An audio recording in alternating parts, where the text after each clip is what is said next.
পুরের এজনের বিজুপাড়ায় এক বর্ণাঢ্য শোভাযাত্রার মাধ্যমে নির্বাচনী কর্মসূচি সারলেন দুর্গাপুর পূর্ব বিধানসভার বিজেপি প্রার্থী চন্দ্রশেখর ব্যানার্জি।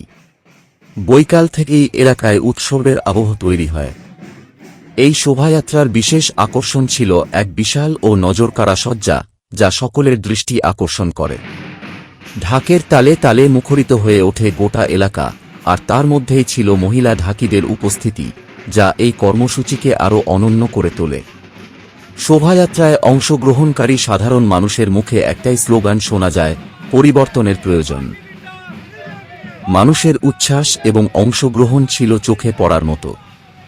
এ বিষয়ে বিজেপি প্রার্থী চন্দ্রশেখর ব্যানার্জির কাছে জানতে চাওয়া হলে তিনি জানান, এই লড়াই কোনো নির্দিষ্ট দলের বিরুদ্ধে নয়।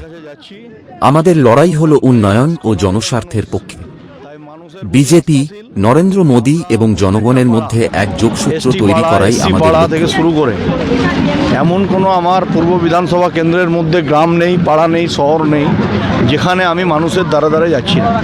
মানুষের কাছে ভোট ভিক্ষা প্রার্থনা করছি, এবং এটার জন্যই করছি যে রাজ্যে শিক্ষা, স্বাস্থ্য, শিল্প প্রতিটা অঙ্গে বেহাল।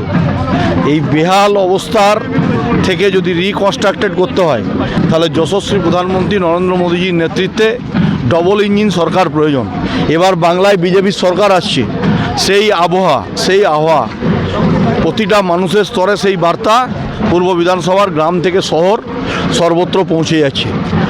মানুষ একটাই চাইছে বিজেপি সরকার যেন আসুক। এই বিষয় নিয়ে কি বলবেন? দেখুন, এটা তো মানুষের ডাক। আমরা তো বলেছি এবারের লড়াই বিজেপি ভার্সেস তৃণমূল নয়, এবারের লড়াইটা হচ্ছে মমতা ভার্সেস জনতা। দুর্গাপুর থেকে নিজস্ব প্রতিনিধি।